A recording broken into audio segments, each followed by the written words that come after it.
Belakangan penangkapan si kembar Rihanna dan Rihani yang menjadi tersangka kasus penipuan penjualan iPhone yang selama ini buron membuat heboh. Si kembar penipu ini ditangkap di sebuah apartemen di daerah Gading Serpong, Kota Tangerang Selatan, Banten pada Selasa, 4 Juli 2023. Tribuners berikut sejumlah kasus penipuan yang sempat menyita perhatian publik dan heboh diperbincangkan.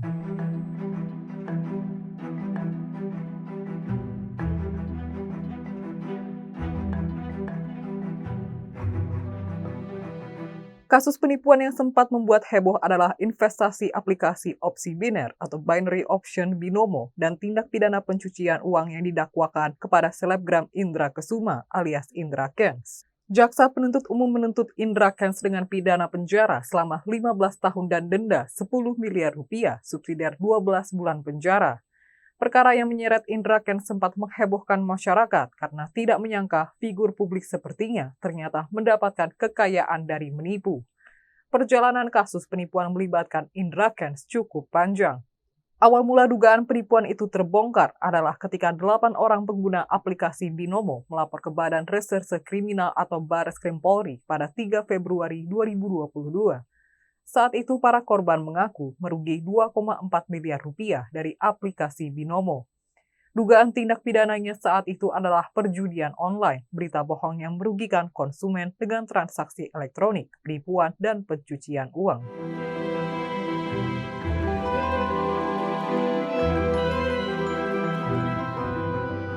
Kasus penipuan yang membuat heboh juga menyeret nama Doni Salmanan setelah membuat heboh dunia media sosial saat memberikan donasi 1 miliar rupiah kepada YouTuber Reza Arab. Setelah namanya dikenal, Doni juga kembali menjadi pembicaraan saat dirinya mengendarai sepeda motor dan membagi-bagikan uang kepada masyarakat di jalanan saat PPKM pertama diberlakukan.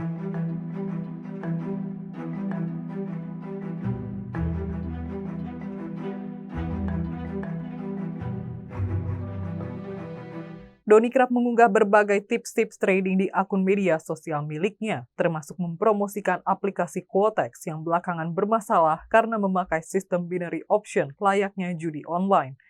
Diduga setiap kerugian yang dialami para investor di aplikasi Quotex, maka Doni sebagai mitra akan mendapat keuntungan signifikan.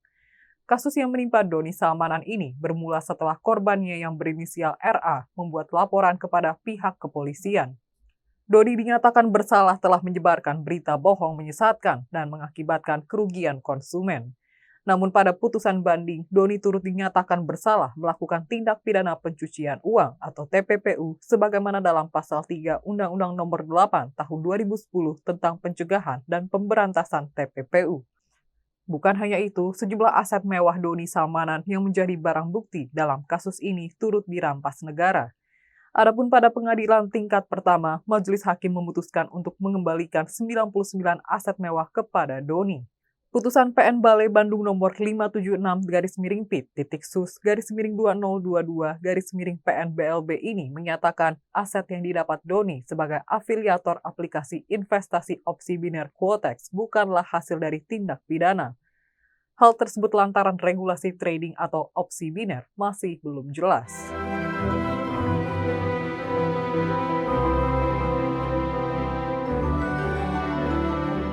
Penipuan bermodus tiket konser pun juga tak luput dari atensi masyarakat.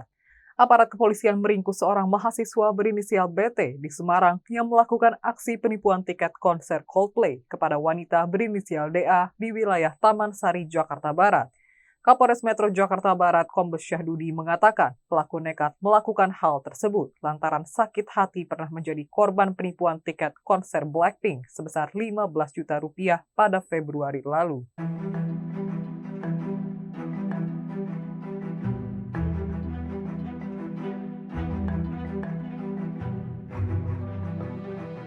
Kombes Syahdudi membeberkan penipuan itu terungkap setelah korban bernama Deborah Anggraini melaporkan perkara itu ke Polsek Taman Sari.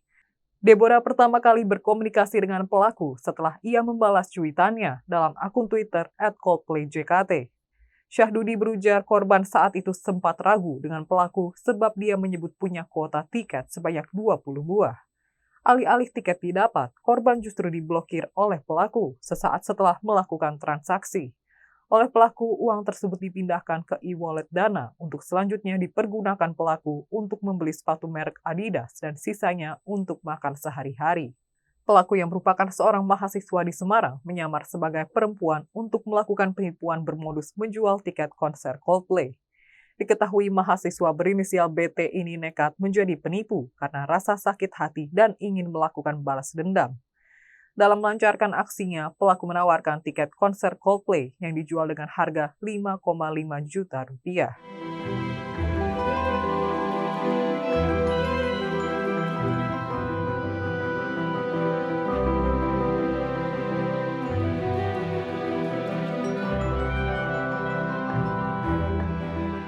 Terbaru, Rihanna dan Rihani menjadi sorotan karena melakukan penipuan jual beli iPhone dengan modus pre-order atau PO kepada sejumlah reseller dengan total kerugian hingga 35 miliar rupiah.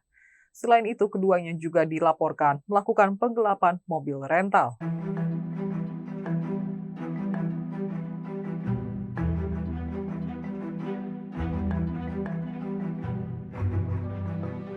Polda Metro Jaya sendiri telah menetapkan wanita kembar bernama Rihanna dan Rihani sebagai tersangka atas berbagai laporan masyarakat terkait kasus penipuan pre-order atau PO ponsel merek iPhone. Tersangka penipuan kasus pre-order iPhone si kembar Rihanna dan Rihani ditangkap di sebuah apartemen di kawasan Gading Serpong, Tangerang Selatan pada Selasa 4 Juli 2023. Pihak Pusat Pelaporan dan Analisis Transaksi Keuangan atau PPATK menemukan mutasi rekening milik si kembar Rihanna dan Rihani tersangka penipuan iPhone mencapai 86 miliar rupiah. Kepala Biro Humas PPATK Natsir Konga menyebut nilai tersebut terindikasi tindak pidana pencucian uang atau TPPU. Selain itu, dari hasil analisis sementara, ia menyebut Rihanna dan Rihani juga pernah melakukan transaksi setoran tunai senilai 500 juta rupiah kepada pihak ketiga. PPATK menduga uang tersebut bersumber dari hasil penipuan duo kembar tersebut. Ia menegaskan modus transaksi tunai tersebut diindikasikan untuk memutus mata rantai transaksi dan mempersulit pelacakan. Adapun PPATK telah memblokir 21 rekening milik si kembar Rihanna dan Rihani terkait aksi dugaan penipuan iPhone yang mereka lakukan.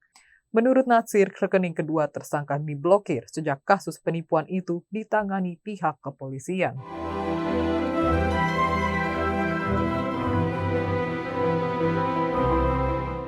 Itulah rangkuman beberapa kasus penipuan yang menyita perhatian publik. Kasus penipuan yang melibatkan berbagai oknum serta menawarkan keuntungan dengan sejumlah modus masih marak ditemukan di Indonesia. Nantikan rangkuman berita berikutnya hanya di media sosial Tribun Jateng. Terima kasih atas kebersamaannya dan sampai jumpa. Jangan lupa follow, like, dan subscribe sosial media Tribun Jateng.